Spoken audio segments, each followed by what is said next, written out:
When you are really thirsty, there is nothing better than a cool drink of water. But have you ever wondered where your water comes from? Before it hits the drinking fountain, a faucet, or your refrigerator? About 70% of the earth is covered by water. But did you know that only a tiny portion of that water is drinkable? Stick around and we'll tell you why as we learn all about water. Water is needed for all living things. You use it every day.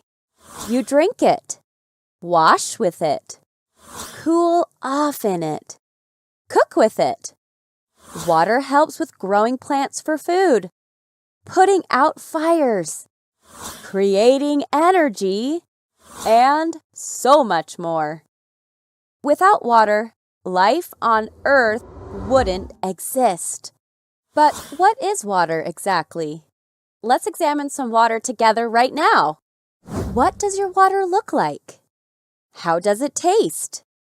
How does it smell? How does it feel? Is the water in your cup a solid, a liquid, or a gas? Now that you've studied your glass of water, let's talk about what it's made of, or its recipe. There are two chemicals that make up water. Oddly enough, both chemicals are actually gases. But when they are joined together in a special way, they create water. These two chemicals are called hydrogen and oxygen, which is why water is sometimes referred to as H2O, because it takes two hydrogen atoms and one oxygen atom to form a water molecule. Pretty neat, huh? A water molecule is the same whether it's a liquid, a solid, or a gas. Water in its liquid form is what you drink. When water gets cold enough, it freezes and becomes a solid, which, as you probably know, is called ice. Want to do an experiment? You can see this process for yourself by filling up an ice cube tray or plastic cup with water and then sticking it into your freezer. After a while, you'll see that the water has gotten cold enough to turn into ice. Want to see the process in reverse?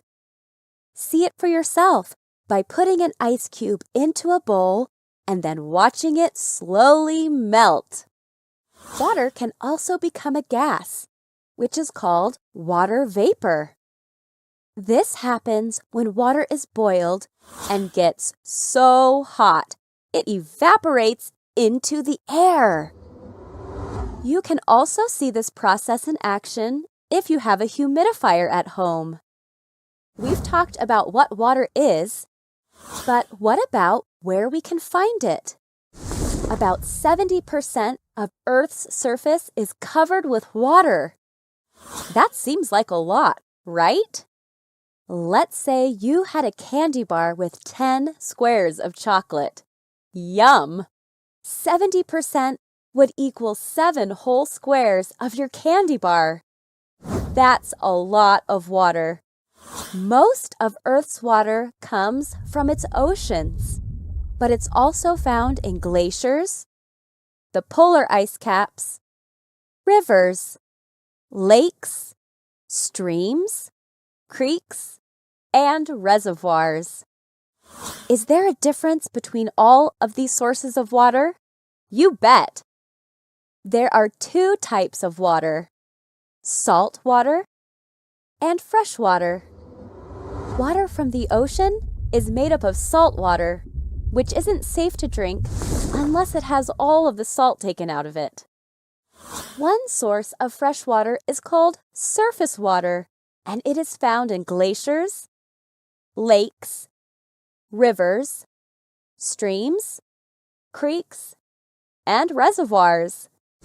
Another source of fresh water is called groundwater, which happens when rain and snow seep into the soil until it reaches rock material. It's stored in the ground, in the spaces between the rock particles, and eventually drains into lakes, rivers, and other freshwater sources.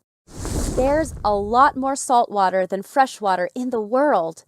In fact, over 97% of water on Earth isn't drinkable, and only about 0.06% is made of fresh water. To help you understand what this means, let's pretend that all of Earth's water fits into this gallon jug.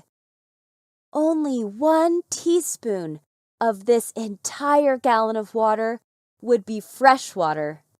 That isn't very much, and it's why it's so important that we conserve water whenever we can. Our bodies need fresh water to survive, and clean drinking water is essential for life on Earth. But in some parts of the world, people don't have access to clean drinking water. Some people have to travel long distances to get their water and have to boil it or use special filters before they can drink it. Besides drinking it, how do you use water in your daily life? What about brushing your teeth? Flushing the toilet? Taking a shower or bath? Do you want to know the best way to conserve water? It's pretty simple. Turn it off when it's not being used. So when you brush your teeth, get your toothbrush wet and then turn off the water while you brush.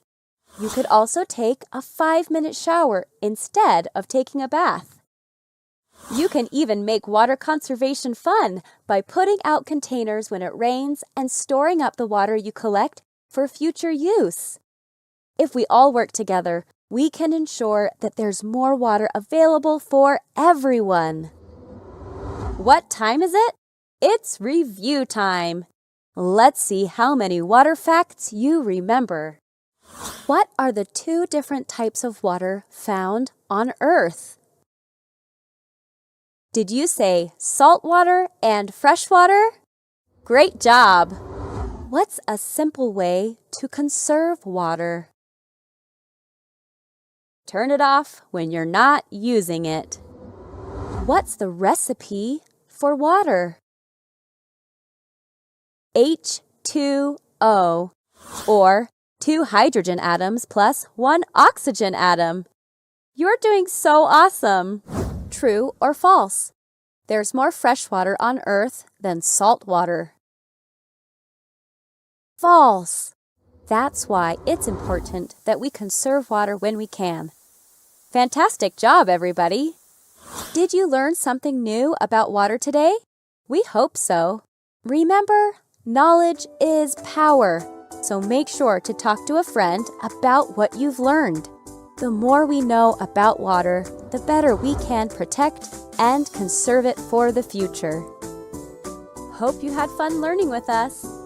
Visit us at learnbright.org for thousands of free resources and turnkey solutions for teachers and homeschoolers.